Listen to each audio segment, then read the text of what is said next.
আসসালামু আলাইকুম ভিউয়ার্স। আমরা যারা কন্টেন্ট ক্রিয়েটিং পেশার সাথে জড়িত, বিশেষ করে ইউটিউব চ্যানেলের ক্ষেত্রে ক্যাটেগরি সিলেকশনটা খুবই গুরুত্বপূর্ণ একটি বিষয়। কারণ ইউটিউবের অ্যালগরিদম খুব স্মার্ট একটা অ্যালগরিদমের উপরে কাজ করে। কারণ আপনার চ্যানেলটা যেই ক্যাটেগরির হবে, সেই ক্যাটেগরিতে ইন্টারেস্ট আছে এমন ব্যক্তিদের কাছে কিন্তু আপনার চ্যানেলটাকে ইউটিউবের অ্যালগরিদম উপস্থাপন করবে। ধরেন আপনি যদি কুকিং চ্যানেল রিলেটেড ভিডিও তৈরি করেন, অথচ আপনার চ্যানেলে আপনি এন্টারটেইনমেন্ট সিলেক্ট করে রেখেছেন, সেক্ষেত্রে কিন্তু আপনার চ্যানেলটা এখন বর্তমান যে সিচুয়েশন সেটাতে কোনোভাবেই আপনার চ্যানেলে মনিটাইজেশন হবে না। আর মনিটাইজেশন আসলেও সেটা পরবর্তীতে কিন্তু রেস্ট্রিক্টেড হয়ে যাবে।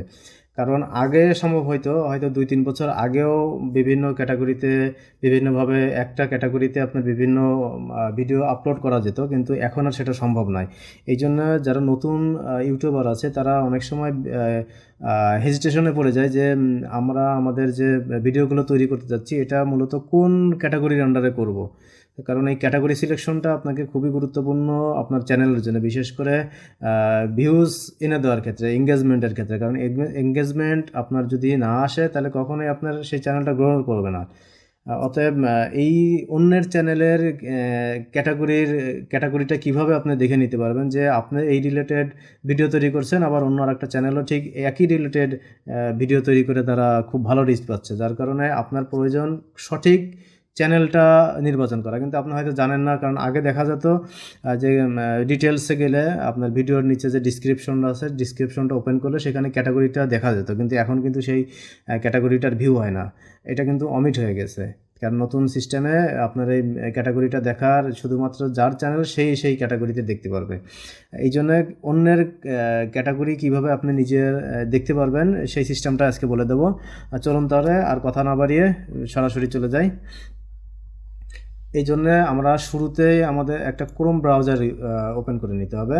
এটা আপনার মোবাইল থেকে করে নিতে পারবেন। মোবাইলে আপনার ডান পাশে দেখবেন যে 3 ডট নামে যে অপশনটা আছে, 3 ডটের উপর ক্লিক করলে নিচে ডেস্কটপ মোড এটা সিলেকশন করে দিলে জাস্ট একই ইন্টারফেস শো করবে। আমরা দ্রুত করার খাতিরে আমি একটা ভিডিও ওপেন করে নিচ্ছি। আপনি যে ক্যাটাগরির ভিডিও থেকে আপনি ক্যাটাগরিটা সিলেকশন করতে যাচ্ছেন সেরকম একটি ভিডিও আপনি ওপেন করে নেবেন। যেমন আমি একটা ভিডিও ওপেন করে নিয়েছি, এইটার ক্যাটাগরি দেখেন, এখানে কিন্তু কোনো ক্যাটাগরি শো করছে না। জাস্ট তার ভিউজ, তার চ্যানেলের নাম আর মোর ডিটেলসে যদি যাই, দেখেন এখানে কিন্তু কোনো ক্যাটাগরি নাই। অতএব ক্যাটাগরিটা বের করতে হলে আপনাকে কিছু কোডিংয়ে কাজ করতে হবে। যেমন এই যে ইউআরএলটা, এই ইউআরএলের শুরুতে আপনাকে এইখানে ভিউ করতে হবে।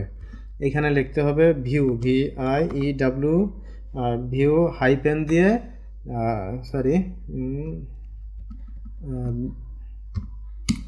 ভিউ হাইপেন দিয়ে সোর্স, SOURC, সোর্স, এইটা লিখে এবার আপনাকে ইন্টার প্রেস করতে হবে। মানে আপনার ওইখানে সার্চ করতে হবে। সার্চ করলে দেখবেন যে তার যত কোডিং আছে তার সাইটের সমস্ত কোডিংগুলো এখানে শো করবে।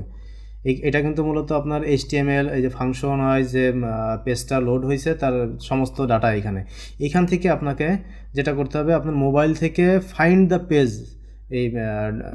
পেজ সিলেক্ট করে নিতে হবে। আর যদি আপনি ডেস্কটপ থেকে করেন সেক্ষেত্রে কন্ট্রোল F চাপবেন। F চাপলে দেখেন এইখানে একটা বক্স শো হবে। যেমন আমি আগেই লিখে রেখেছি ক্যাটাগরি, এই অপশনটাকে আপনাকে ক্যাটাগরি লিখে দিতে হবে। এই সার্চ বক্সে ক্যাটাগরি লিখে ইন্টারপ্রেস করবেন। ইন্টারপ্রেস করলে দেখবেন যে বিভিন্ন ক্যাটাগরি আপনাকে শো করাচ্ছে। দেখেন এই যে ক্যাটাগরি, এইখানে যেহেতু ক্যাটাগরি এটা অপশন না, জাস্ট একটা জায়গায় ক্যাটাগরি আছে, দুইটা সে খুঁজে পেয়েছে, দুইটার ভিতর। এরপর আমরা একটু ফ্রেশ করব। এই যে দেখেন আর একটা ক্যাটাগরি আসছে, যতগুলো ক্যাটাগরি আছে সবগুলো ক্যাটাগরি আপনার সামনে শো করতে থাকবে। যেমন এই যে ক্যাটাগরি, এইখান থেকে আমাদের নিয়ে নিতে হবে ক্যাটাগরি সমান কি এন্টারটেইনমেন্ট। এই ভিডিওটা আসলে এন্টারটেইনমেন্ট রিলেটেড, আমরা দেখতে পাচ্ছি এন্টারটেইনমেন্ট। এখানে কি যাব, ব্যাকে যাই, আমাদের কাজ শেষ। যেহেতু আমরা এন্টারটেইনমেন্ট দেখছি, এবার এই ভিডিওটা দেখি। প্রিয় স্ট্যাটাস, এইখান থেকে আমি একটা ভিডিও নিয়েছিলাম। যখন তারা কিন্তু সাধারণত এই যে এই সমস্ত ভিডিওগুলো পাবলিশ করে, আমি একটা ভিডিও দিই, একটু দেখি। এই বিভিন্ন গানের সাথে বিভিন্ন টেক্সট জুড়ে দিয়ে তারা একটা চ্যানেল বিল্ড করেছে। এটা কিন্তু এখনও মনিটাইজ হয় নাই। দেখেন মনিটাইজ কিন্তু ক্লোজ আছে, কিন্তু আপনি জাস্ট দেখে নিতে পারবেন যে কোনো মনিটাইজ চ্যানেলেরও আপনার একই নিয়ম, সকল ক্ষেত্রে একই নিয়ম কাজ করবে। আপনি যে কোনো চ্যানেলের এই সিস্টেমে আপনার ক্যাটাগরিটা দেখে নিতে পারবেন। আশা করি বুঝতে পেরেছেন। ধন্যবাদ সকলকে।